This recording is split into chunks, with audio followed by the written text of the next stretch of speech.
जिजाऊ अकॅडमीवर परत एकदा तुमचं सहर्ष स्वागत. मित्रांनो, CET सेल रजिस्ट्रेशन म्हणजे आपला स्टेट कोटा महाराष्ट्रासाठीचा. तर यामध्ये रजिस्ट्रेशन नेमकं कसं करायचं, स्टेप बाय स्टेप सर्व माहिती देतोय. हे रजिस्ट्रेशन मोबाईलवरून करू नका, तुमच्या जवळच्या कम्प्युटर सेंटरवर जाऊन. आणि जर समजा तुम्ही नीट UG एक्झामसाठी जिथं फॉर्म भरलेला असेल तर त्या ठिकाणी जाऊन जर का तुम्ही रजिस्ट्रेशन केलं तर हे खूप बेटर राहील. जवळच्या कम्प्युटर सेंटरवर सुद्धा चालतं कोणत्याही. आता रजिस्ट्रेशन करत असताना तुमच्या सोबत काय असायला पाहिजे, तर सर्व ओरिजिनल डॉक्युमेंट्स जे आहेत तुमच्या फाईलमध्ये असलेले सर्व, तर ते सर्व सोबत न्याल तुम्ही. डॉक्युमेंट्सचा एक व्हिडिओ सेपरेट आपण बनवलेला आहेच, तुम्हाला माहिती आहे तो. 20 डॉक्युमेंट्स कोणते लागतात ॲडमिशनच्या टाईमला, तर तेवढं रजिस्ट्रेशन करताना डॉक्युमेंट्स न्यायचं काम नाही, पण सर्वच्या सर्व डॉक्युमेंट्स तुम्ही सोबत. डॉक्युमेंट्समध्ये जर का काही कमी असेल तर ते डॉक्युमेंट्स नंतर सुद्धा अपलोड करता येईल. फक्त रजिस्ट्रेशन करणं खूप गरजेचं आहे. तर त्यामुळे दिलेल्या वेळेत आपलं रजिस्ट्रेशन व्हायला पाहिजे. नेमकं आपल्याला करायचं आहे काय, रजिस्ट्रेशन करत असताना खूप सोप्या पद्धतीनं रजिस्ट्रेशन होत असते. बघा, सुरुवातीला तर जी विंडो तुम्हाला ओपन होईल रजिस्ट्रेशनची, तर ती अशा पद्धतीनं असेल. बघा, हे साइन इन हिअर. तर आपण साइन इन लॉग इन वगैरे करत बसायचं नाहीये. कम्प्युटर सेंटरवाला हे सर्व काम करून देतो. ज्यावेळेस कम्प्युटर सेंटरवाले रजिस्टर हिअरवर क्लिक करतात तर त्यावेळेस सर्वात अगोदर तुम्हाला तुमची प्रोफाईल जनरेट करण्यासाठी काही इन्स्ट्रक्शन येतील की ज्या अशा पद्धतीच्या असतील. बघा, ह्या सर्व इन्स्ट्रक्शन आहे. तर ह्या इन्स्ट्रक्शन ज्या आहेत तर ह्या तुम्ही रीड करू शकता. या डॉक्युमेंट्सचा PDF मी तुम्हाला शेअर करतोय. हे सगळ्या इन्स्ट्रक्शन रीड केल्याच्या नंतर ज्यावेळेस तुम्ही याला स्क्रोल करत जाता तर जवळपास समजा 15 या ठिकाणी इन्स्ट्रक्शन तुम्हाला दिसत आहेत. ओके, 15. तर याला नेक्स्टवर तुम्हाला क्लिक करावं लागेल. अर्थात हे कम्प्युटर सेंटरवाले खूप एक्सपर्ट असतात, ते ही सगळी कामं अतिशय सोप्या पद्धतीनं करून देतात. ज्यावेळेस तुम्ही नेक्स्टवर क्लिक करता तर त्यावेळेस रजिस्ट्रेशन हिअर तर असा एक फॉर्म तुमच्या समोर ओपन होईल. आता रजिस्ट्रेशन हिअरमध्ये नेमकं तुम्हाला काय काय भरावं लागेल. बघा, नीटचा रोल नंबर द्यायचा आहे, नीटचा ॲप्लिकेशन नंबर द्यायचा आहे की जो तुमच्या स्कोअर कार्डवर आहेच. तुमची जन्मतारीख टाकायची, मोबाईल नंबर टाकायचा तो की जो तुम्ही अगोदर एक्झामच्या वेळेस नीटचा फॉर्म भरताना वापरलेला होता. सोबत मेल ID सुद्धा पाहिजे की जो एक्झामच्या वेळेसच तुम्ही दिलेला होता. आता हे सर्व केल्याच्या नंतर ज्यावेळेस तुम्ही सेंड OTP वर क्लिक करता तर त्यावेळेस मोबाईलला सुद्धा OTP जाईल आणि मेलला सुद्धा OTP जाणार आहे. तर ते दोन्ही OTP या ठिकाणी तुम्हाला टाकायचे आणि व्हेरीफाय करून घ्यायचे. ज्यावेळेस तुम्ही व्हेरीफाय करणार आहे तर त्यावेळेस तुम्हाला क्रिएट अकाउंटवर क्लिक करायचं आहे. ओके, ज्यावेळेस क्रिएट अकाउंटवर तुम्ही क्लिक करणार आहे तर त्यावेळेस त्या ठिकाणी तुमचं अकाउंट क्रिएट होणार. ओके, आता ज्यावेळेस अकाउंट क्रिएट होईल तर त्यावेळेस नंतर मग तुम्हाला साइन इन करायचं आहे. अकाउंट क्रिएट झाल्याच्या नंतर साइन इन करायचं म्हणजे लॉग इन करायचं आहे. ओके, आता ज्यावेळेस तुम्ही लॉग इन करणार CET सेलला म्हणजे तुमचं प्रोफाईल क्रिएट झाल्याच्या नंतर आता ही अशी स्टेप तुमच्या समोर दिसणार आहे. आता ज्यावेळेस तुम्ही वेबसाईटला जाणार आहे तर त्यावेळेस तुम्हाला ॲप्लिकेशन फॉर्म जो आहे म्हणजे सर्वात जास्त तुम्हाला या भागात कॉन्सन्ट्रेट करा. व्हिडिओमध्ये सुद्धा काही माहिती मी दाखवतोय, शेअर करतोय, तर ती डाव्या साईडलाच आहे. ॲप्लिकेशन स्टेटस आणि ॲप्लिकेशन फॉर्म.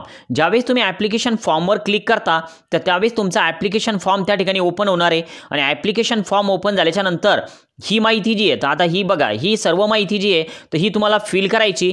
कम्प्युटर सेंटरवाले खूप त्या ठिकाणी काळजीपूर्वक जर का फॉर्म भरला तर खूप सोपा फॉर्म आहे. कम्प्युटर सेंटरवाल्यांना जर का तुम्ही व्यवस्थित माहिती जर दिली तर खूप सोपं आहे. यामध्ये बघा, म्हणजे अवघड असं काही नाही आहे. उमेदवाराचं नाव टाकायचं आहे, नंतर वडिलांचं नाव टाकायचं आहे आणि तुम्ही 10-20 काही चेंजेस वगैरे केलेले आहे का, तुम्ही मॅरिड आहात का, असाल तर यस, नसाल तर नो टाकायचं आहे. कॅन्डिडेटचं जे जेंडर आहे मेल का फिमेल ते टाकायचं आहे. जन्मतारीख टाकायची, आईचं नाव टाकायचं, फक्त नाव टाकायचं, आडनाव टाकायचं काम नाही. आता मेल ID जो आहे मित्रांनो, तर तो मेल ID तुम्ही अगोदर टाकलेला आहे तोच आहे आणि आधार कार्डचा नंबर तुम्हाला टाकायचा आहे.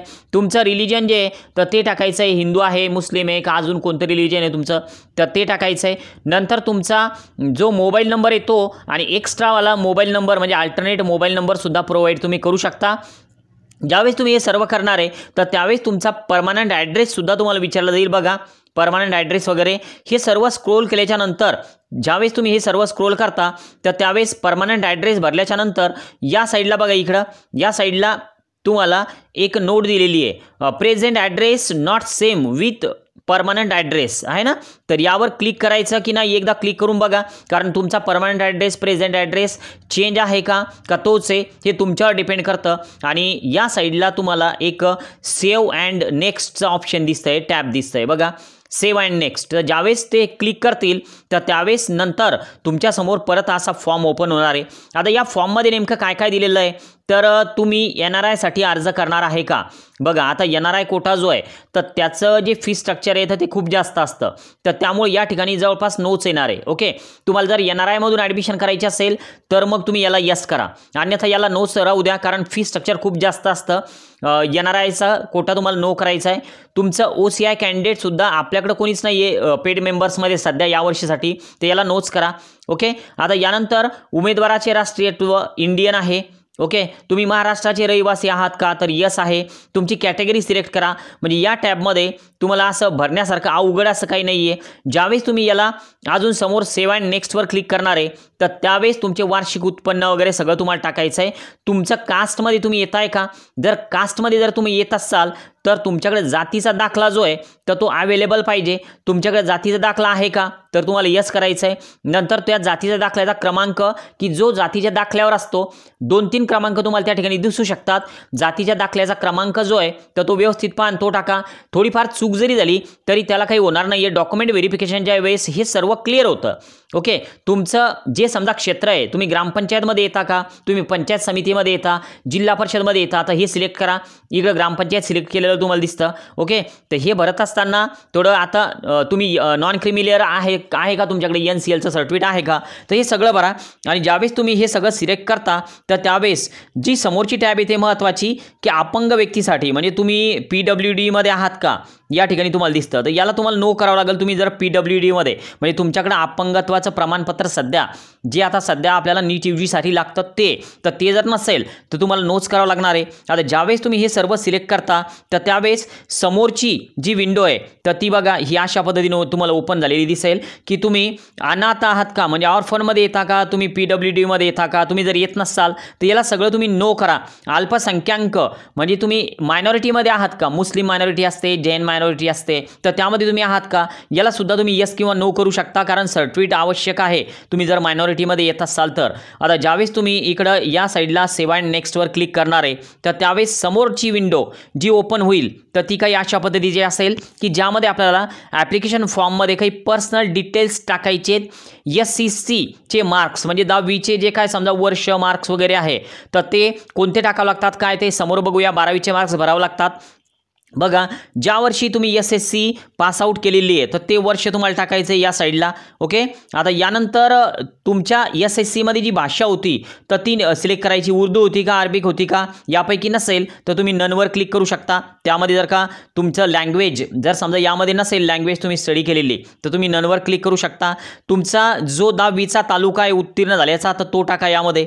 ओके, ज्यावेळेस तुम्ही स्क्रोल करता तर त्यावेळेस 12वीचा सुद्धा डाटा या ठिकाणी घेतला जातो.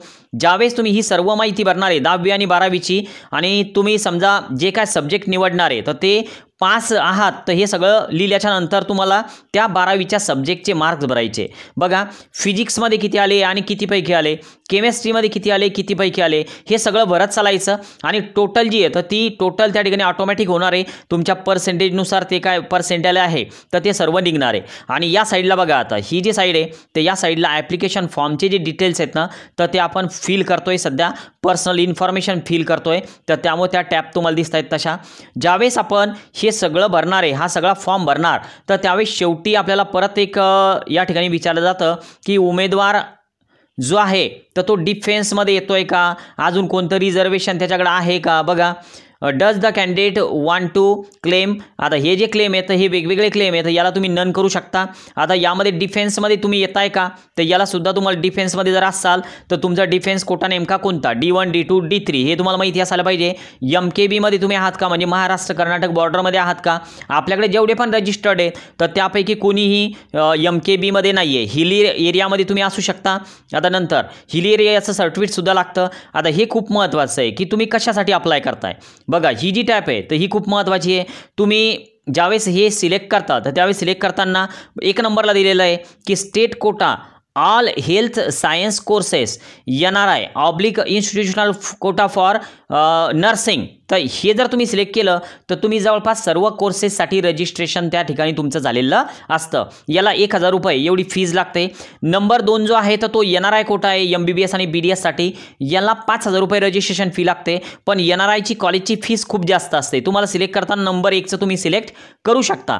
आता state quota all health science courses आणि institutional quota for MBBS BDS तर याला तुम्हाला 6000चं रजिस्ट्रेशन लागतं नंबर 3ला.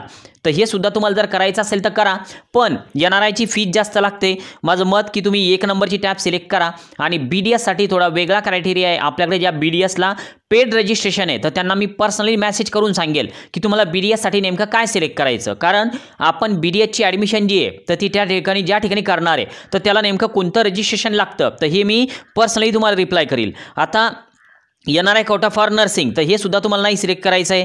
यामध्ये फक्त नंबर 1ला तुम्ही जा आणि नंबर 1चा ऑप्शन घ्या आणि सेव्ह आणि नेक्स्टवर क्लिक करा. ज्यावेळेस तुम्ही असं करणार आहे तर त्यावेळेस तुम्हाला पेमेंटची विंडो ओपन होईल. तुमचा पेमेंट करा आणि नंतर मग डॉक्युमेंट्स अपलोड करायचे. तर डॉक्युमेंट्स अपलोड करणं हे कम्प्युटरवाल्याचं काम आहे. तर त्याला सुद्धा माहिती आहे की डॉक्युमेंट्स अपलोड नेमके कसे करायचे. नवीन असाल तर नक्की एकदा सबस्क्राईब करायला विसरू नका, म्हणजे येणारे पुढचे सर्व व्हिडिओज हे नक्कीच तुमच्यापर्यंत पोहोचतील. थांबूया. Okay, bye.